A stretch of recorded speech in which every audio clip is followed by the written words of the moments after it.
Alors, ce matin, nous allons continuer cette série de messages sur la semaine 5. On a commencé ça la semaine dernière et c'est important que nous puissions continuer. Si vous avez vos Bibles avec vous, nous allons regarder 3 passages. Pour commencer, nous allons aller dans Matthieu. On va faire Matthieu, Marc, Luc, simplement l'autre comme ça. On va prendre les passages ainsi. Alors, Matthieu 21, commencer, verset 12. Matthieu 21, verset 12. Voici ce que nous lisons. Jésus entra dans le temple de Dieu. Il chassa tous ceux qui vendaient et qui achetaient dans le temple. Il renversa les tables des changeurs et les sièges des vendeurs de pigeons.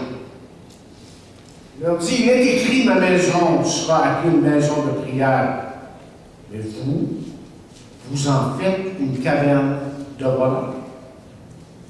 Des aveugles et des boiteux s'approchèrent de lui dans le temple et il les guérit.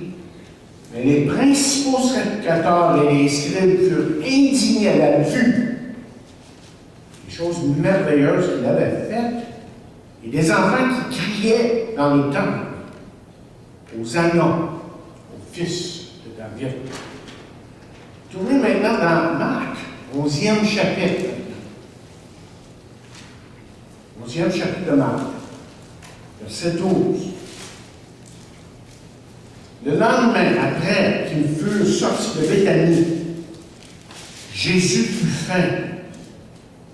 Percevant de loin un figuier qui avait des feuilles, il alla voir s'il trouverait quelque chose et s'en étant approché, il ne trouva que des feuilles, car ce n'était pas la saison des figues.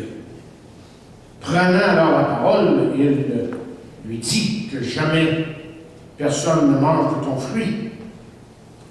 Et ses disciples l'entendirent. Luc 19. Luc 19. Nous allons lire au verset 41 de Luc 19.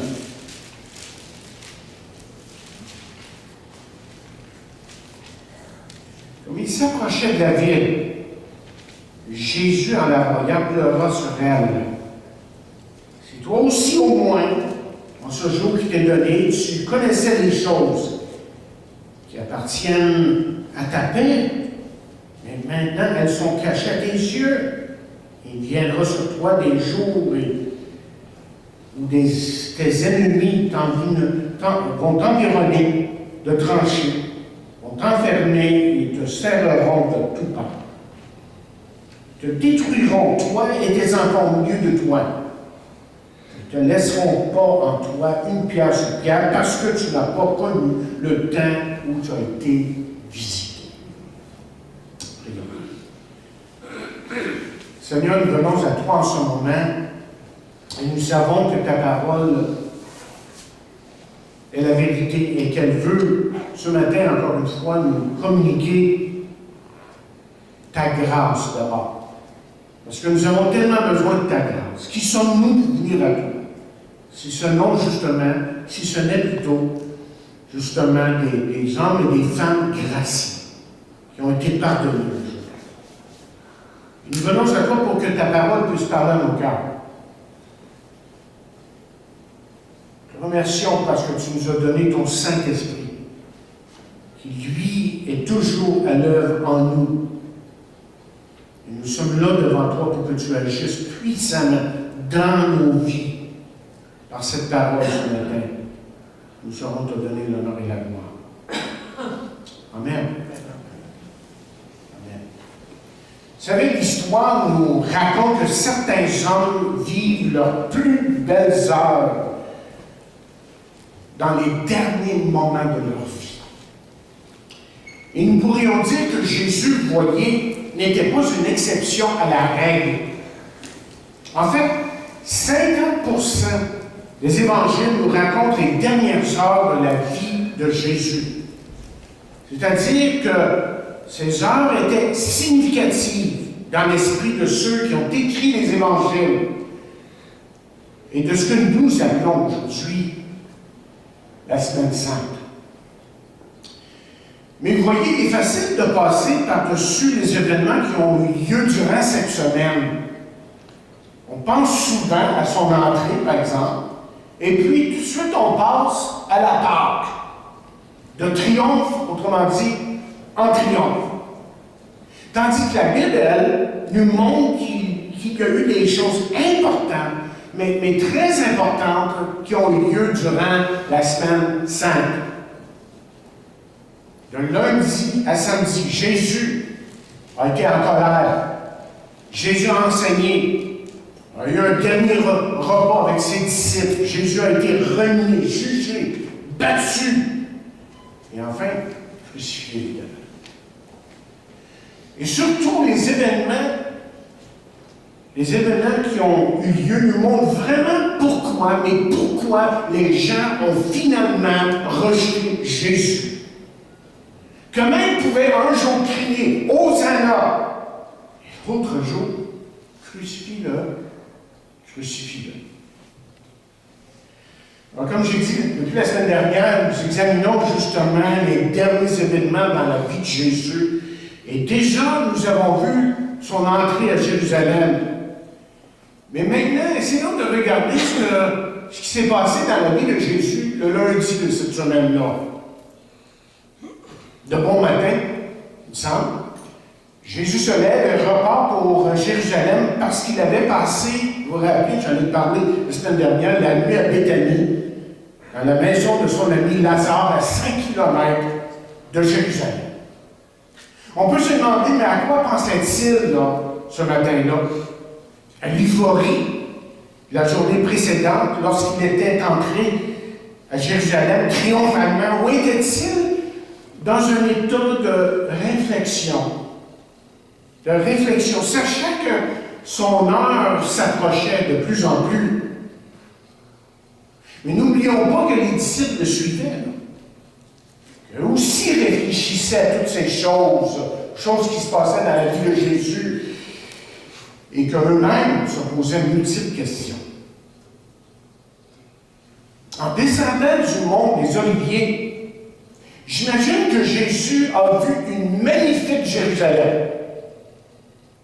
J'imagine que Jésus s'est arrêté pour justement contempler la beauté de cette ville. Parce que vous voyez, Jérusalem demeure jusqu'à aujourd'hui une des villes les plus sacrées dans le monde. Sacrée pour les Juifs, sacrée pour les chrétiens et sacrée pour les musulmans. Et on nous dit même qu'on ne peut pas rentrer et sortir de cette ville et rester de même. Mais tout d'un coup, ce qui surprend tout le monde, c'est qu'en regardant la ville, Jésus se met à pleurer. Et là, il s'écrie en disant ces paroles. Là, je vais vous lire dans Paroles vivantes, qui est différent de Louis II.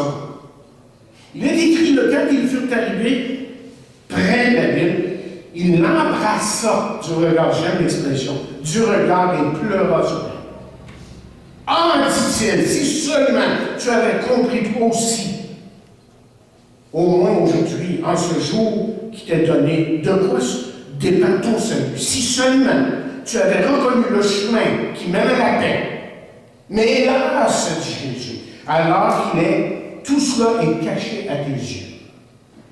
Les jours de malheur vont fondre sur toi. Tes ennemis t'ensacreront de tranchées, de palissades, t'assiégeront et te presseront de tous côtés. Te jetteront à terre et te détruiront complètement, toi et les habitants qui seront dans tes murs. Ne te laisseront pas chez toi une pierre sur l'autre. Pourquoi? Parce que tu n'as pas su reconnaître le moment où Dieu t'a rendu visible dans son désir de te sauver. Quelqu'un écrit ici que les larmes de Jésus étaient les larmes de Dieu. Mais vous savez de quoi Jésus parlait ici, là? Quelque chose de très important, ce qui se passe ici. Les paroles de Jésus, ce n'est pas juste des paroles, on dirait des belles paroles.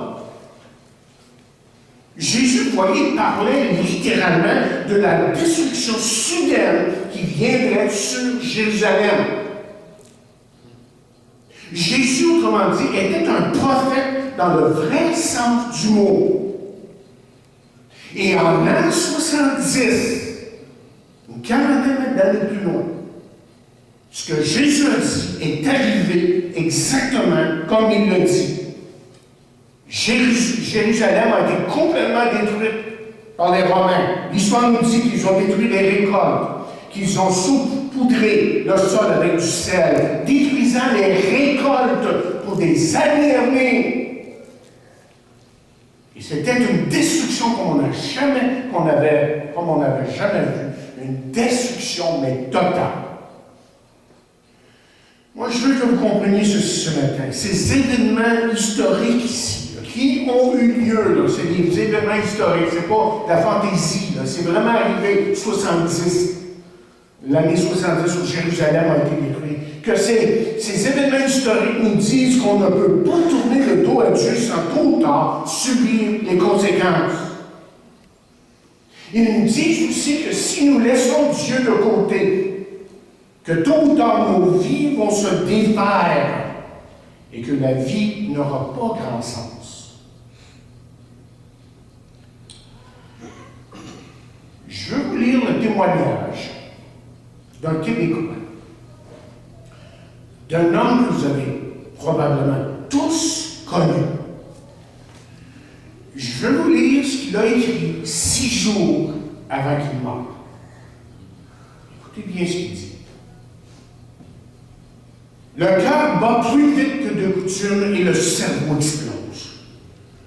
Je me demande lequel des deux éclatera le premier. À moins que je ne m'en occupe de tout cela moi-même, ce qui ne serait pas une si mauvaise idée après tout. Je m'inclus ici dans toutes les contradictions. Je suis vivant, mais je suis mort. Je suis résigné, mais je veux me battre. Un instant, je m'imagine longeant les murs sans lever le regard. Puis je décide de porter la tête haute et de soutenir les terribles regards de tous ceux, de tous ces accusateurs qui, hier encore, m'aimaient. Je veux vivre, dit-il, et je veux mourir. Je veux ignorer le bourreau qui ne sait pas ce qu'il fait, puis je veux me venger.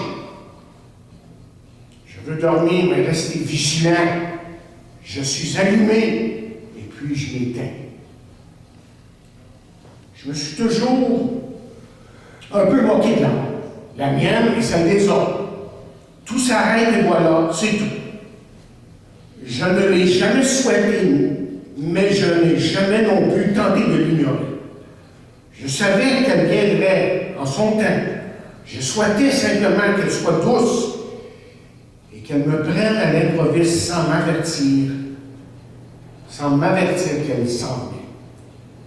Mais voilà qu'elle se présente devant moi dans toute sa brutalité, avec une brusquerie sauvage qui m'arrache de terre avec violence. Je comprends maintenant pourquoi il vaut mieux de ne pas connaître le jour de sa mort. Car autrement, on devient un mort vivant. Vous vous levez le matin, tout va bien. Puis quelqu'un vous annonce que vous serez exécuté dans l'après-midi. Entre le matin et l'après-midi, il y a l'éternité.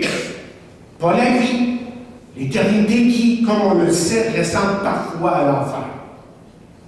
Oui, c'est de cela qu'il faut parler. L'enfer. J'y suis plongé depuis 5 jours, entouré de tous ces démons déchaînés, les miens et ceux des autres. Ils m'assaillent de toutes parts et me roulent dans la boue. Je ne suis plus rien, moins que rien, et pourtant, il me reste la rage. Oui, cette sorte de rage qui est plus que la colère. Cette rage incandescente qui me brûle et me consume comme le feu le ferait sur le rocher. Voilà 5 jours que ça dure. Non seulement l'épouvante ne diminue pas, elle s'installe à demeurer. Je sais que le fusil a craché son feu, mais je ne sais pas quand il m'enflammera le cerveau. Inconsciemment, je longe déjà les murs et je ne regarde plus les gens, les voisins, les passants dans les yeux. J'attends une attente habitée de toutes les angoisses, de tous les cauchemars. Je me déplace plus lentement, comme si je craignais d'arriver trop vite au but. Je regarde mon chien avec un peu plus de tendresse que d'habitude, et c'est dans une sorte de brouillard que j'aperçois ma terrasse abondamment fleurie. Je vois à peine les fleurs qui ne sont plus que des taches et des couleurs imprécises qui s'évanouissent en plein soleil. Désormais, je sais ce qu'est la folie, le retrait, le refus, le départ ailleurs. Je me sens devenu fou. Je commence à comprendre que la mort et la folie sont peut-être une seule et même chose.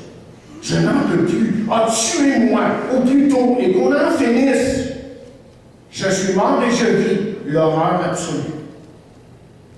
Ce n'est pas tant la mort en soi, c'est la mort qui surgit de nulle part, dans l'humiliation et l'opprobre. Ce n'est pas la mort tout court, c'est la mort qui s'accompagne du jugement injuste et de la condamnation sans appel. C'est la mort qui survient dans les cris de vengeance. C'est la pire des morts et c'est la mienne.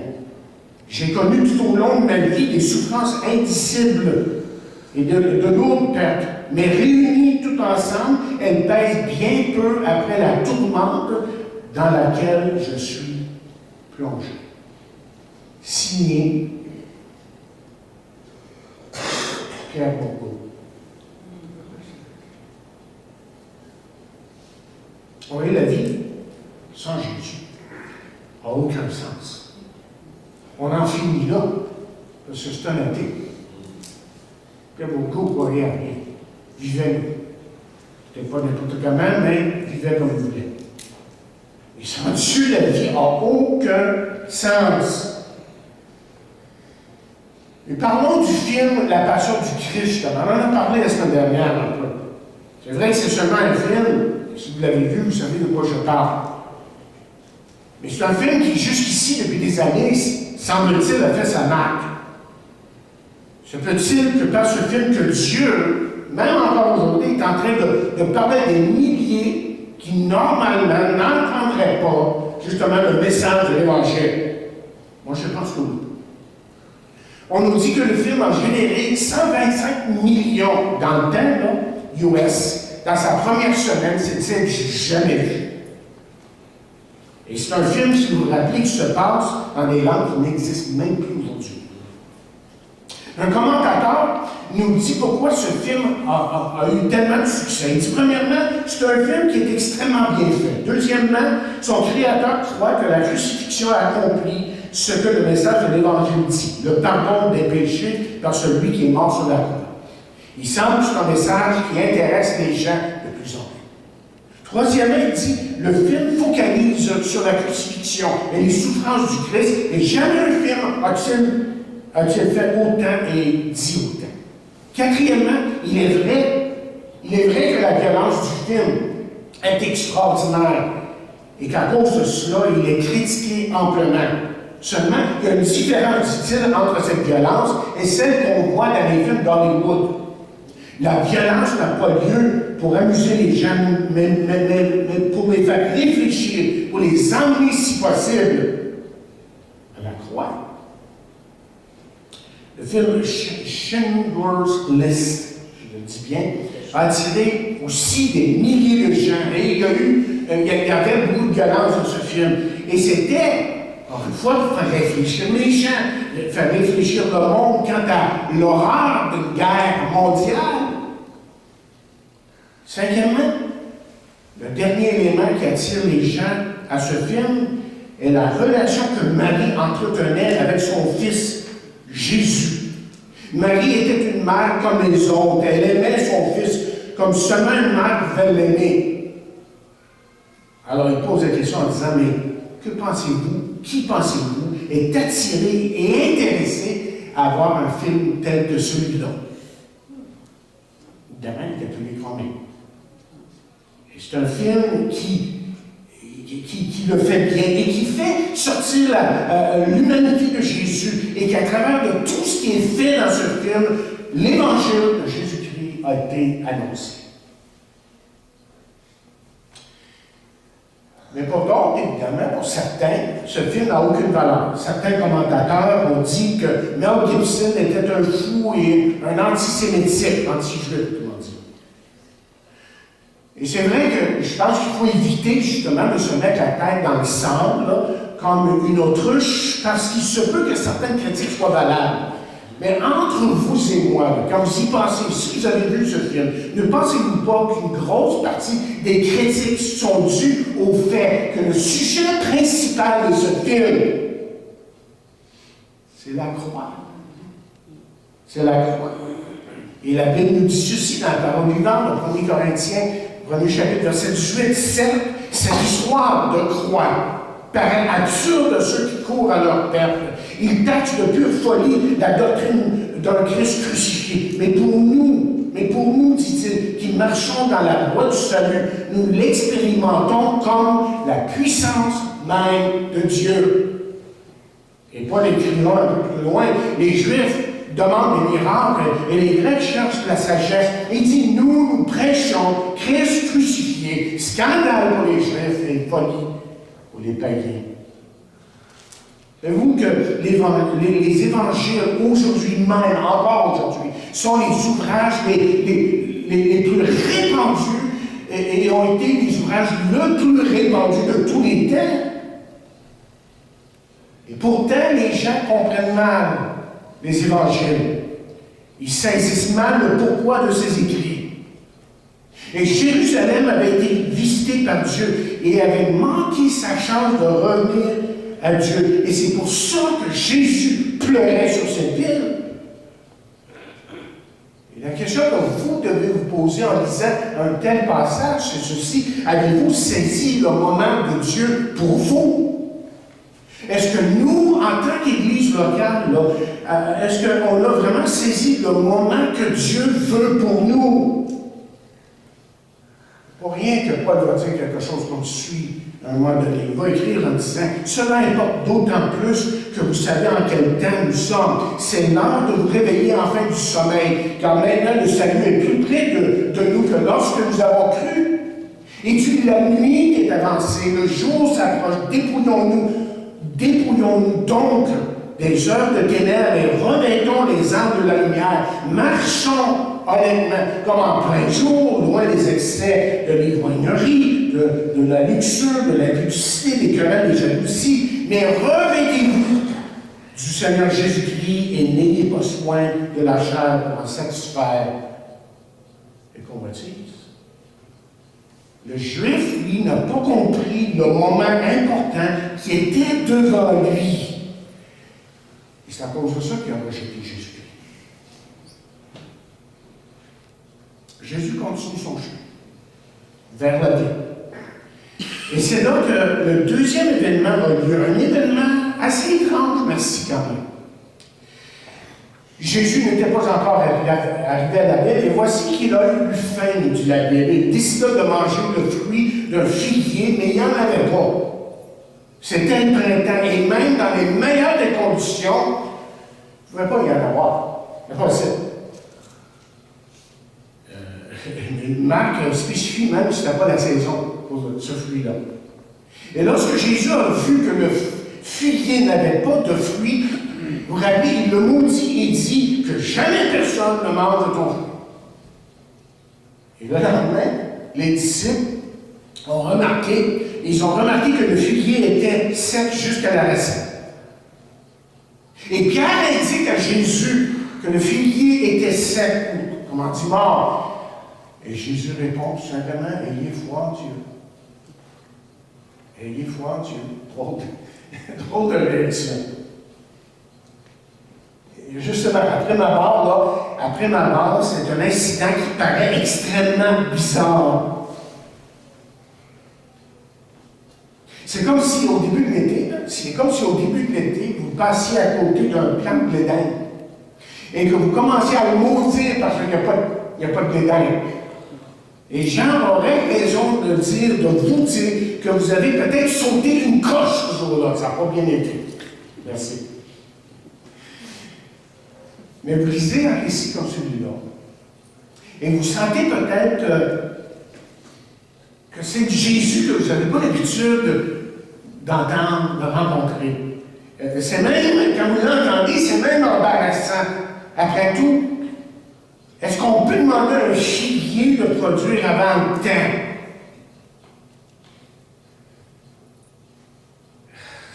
Il me semble que ce n'est pas juste. Le figuier mange toute une classe. Mais qu'est-ce que Jésus est en train de dire? Pensez-vous vraiment, comme j'essayais de vous dire il y a quelques instants, que Jésus ferait quelque chose pour démontrer qu'il est capable de choses extraordinaires seulement? Ou avait-il une leçon à enseigner à ses disciples qu'il comprendrait beaucoup mieux plus tard? Moi, je pense que Jésus est en train de dire la chose suivante en faisant ce qu'il a fait. Il est en train d'enseigner que l'inertie invite le désastre, ou être inutile invite le désastre. Parce que vous voyez, il y a beaucoup de gens dans le monde, beaucoup de personnes dans ce monde qui pensent que la raison que Dieu nous a placés sur la terre, c'est pour être heureux. Et même dans certains milieux chrétiens, on prêche la chose qu'on prêche. Mais c'est vous, ce n'est pas la vraie raison de notre existence. La vraie raison, c'est que Dieu veut, c'est que vous portiez du fruit. Nous sommes appelés à être utiles et non pas inutiles. Vous avez sûrement, vous rappelez que Paul a écrit à Philémon à un certain moment et il disait qu'Onésime lui avait été inutile, mais que depuis qu'il était devenu un enfant de Dieu, un chrétien, qu'il était devenu utile. Savez-vous comment on peut devenir utile? En portant du fruit. En portant du fruit de la parole de Dieu que l'Esprit de Dieu nous donne. Et en fait, c'est le fruit de l'Esprit qui est justement l'amour, la joie, la paix, la patience, l'amabilité, la bonté, la fidélité. Et lorsque Dieu prend contrôle de votre vie, alors votre vie peut devenir justement utile. Donc, Paul rajoute à un moment donné, en écrivant des chrétiens qui avaient eu beaucoup de problèmes, il dit ainsi, mes frères bien-aimés, soyez fermes, inébranlables, travaillant de mieux en mieux à l'œuvre du Seigneur, sachant que votre travail ne sera pas vain dans le Seigneur. Il y a quelques années de ça, une des émissions les plus écoutées, je ne me rappelle plus de quelle, mais je l'avais marqué à un moment donné, les plus écoutées aux États-Unis faisaient état du film La Passion du Christ. Et les deux personnes qui émettaient leurs commentaires ont décidé de faire une deuxième émission sur le film. Jamais est-ce qu'on faisait ça à cette émission-là. On faisait une émission sur un sujet, puis c'était fini. Mais la deuxième partie de la discussion a tourné autour de qui a tué Jésus. Et que le film pouvait certainement être considéré comme étant antisémitique. Et c'est alors que l'un d'eux dit clairement à des millions, mais à des millions de spectateurs. Je me rappelle, c'est une émission qui était vue par des millions littéralement. Et voici ce qu'il a dit. Il dit non, ce ne sont pas les Juifs qui ont tué Jésus, mais c'est le genre humain dans son entier. Chers amis, il est mort pour nos péchés. Vous avez tué Jésus. Il dit, j'ai tué Jésus. Et si Jésus était allé aux îles Mout-Mout, il l'aurait tué. Il n'est pas, dit-il, une question de blâmer qui que ce soit, parce que Jésus est venu accomplir la mission que Dieu lui avait donnée à faire. Et ça, c'est l'histoire du film La Passion du Christ. Et ce n'était pas une émission, là. Ce n'était pas une émission qui était reconnue pour prêcher l'Évangile, pas du tout, le contraire, la plupart du temps. Mais ce jour-là, des millions ont entendu l'Évangile de Jésus. Certains continueront à dire que le film vise sur tous les Juifs. Mais Paul, lui, et Pierre, qui étaient eux-mêmes les Juifs, disent que ni les Juifs ni les Romains avaient tué Jésus. Ils vont dire, par exemple, que faut-il donc conclure dans Romains 3:9? Nous, les Juifs, sommes-nous meilleurs que les autres? Avons-nous encore quelque supériorité? Nullement. Nous avons en effet démontré que tous les hommes, tant juifs que non-juifs, vivent, et remarquez l'expression, vivent sous l'empire du péché. Sans Christ, autrement dit, nous sommes comme ce figuier sec, sans fruit, sans vie, complètement inutile. Et c'est pour ça, vous voyez, que c'est tellement important de venir à Jésus-Christ, parce que c'est seulement une vie qui appartient à Jésus-Christ, qui peut vraiment compter dans ce monde, qui peut vraiment être utile. Nous arrivons maintenant au dernier incident de cette journée. Et ce n'est pas la moindre, évidemment. La destination de Jésus, encore une fois, était le temple. On en a parlé la semaine dernière. Vous voyez, les villes, dans ce temps-là, avaient leur synagogue, mais il n'y avait qu'un temple. Et ce temple-là se trouvait à Jérusalem.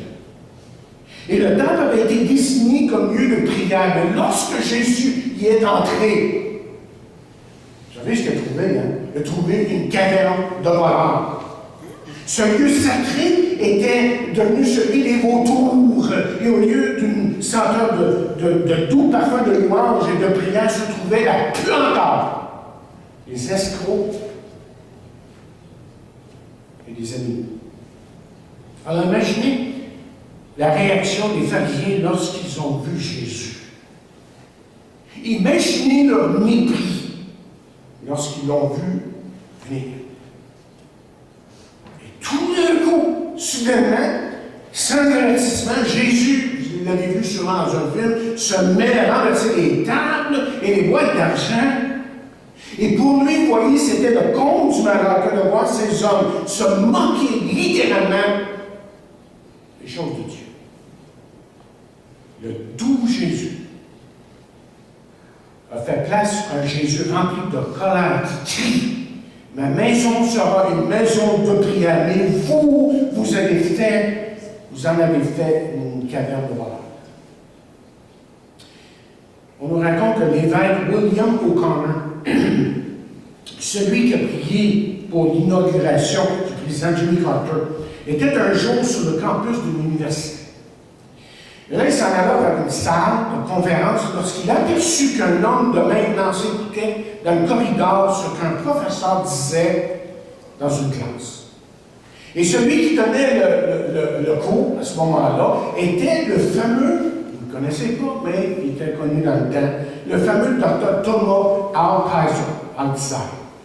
Celui qui avait écrit et établi dans les années 60 que Dieu est mort. Et l'homme en question qui était dans le corridor, c'était un noir.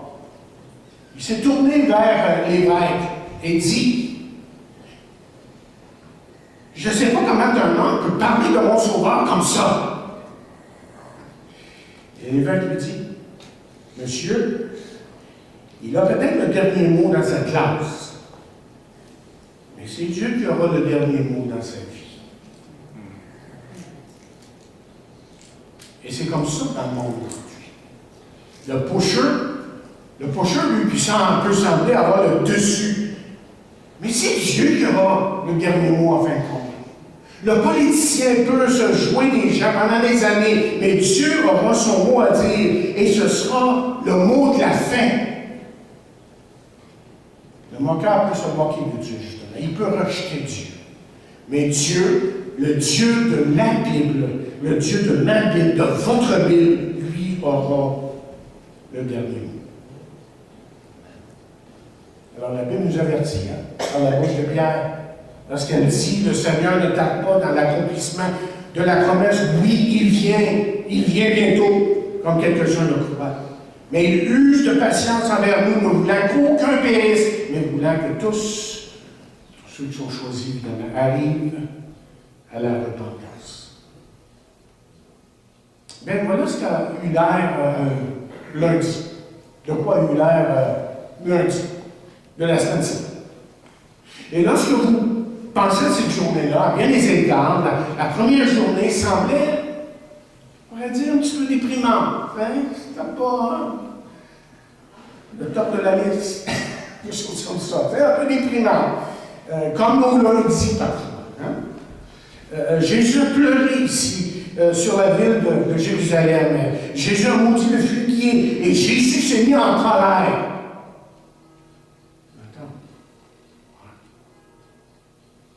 Mais j'espère que vous avez remarqué ce qui est vraiment écrit à travers le texte.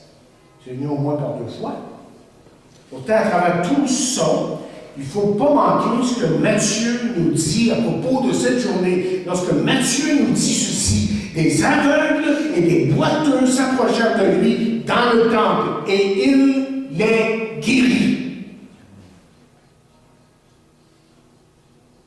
Comme résumé, ce lundi, oui, était une journée plus difficile. C'est une journée qui nous montre que le jugement de Dieu allait tomber sur celui qui lui tournerait le dos. Mais c'est aussi une journée où Dieu n'a pas tardé de démontrer sa grâce et son amour en rencontrant ceux qui étaient dans le besoin. Et ça, c'est le lundi de la semaine de parole. Que Dieu nous parle à travers ça. Si vous passez à travers les difficultés, n'oubliez pas, lui il est toujours là.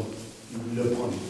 Prions. Seigneur, ce matin, nous remettons ces paroles entre tes mains et nous reconnaissons qu'en Jésus, nous avons l'espérance. Nous reconnaissons qu'en Jésus, nous avons la joie et la paix. Et je prie, Seigneur, que tes enfants ce matin se tournent vers toi et réalisent la grandeur de ton amour, la grandeur de ta miséricorde. Et donc, nous te remettons le reste de cette journée entre tes mains. Et cela pour ta gloire.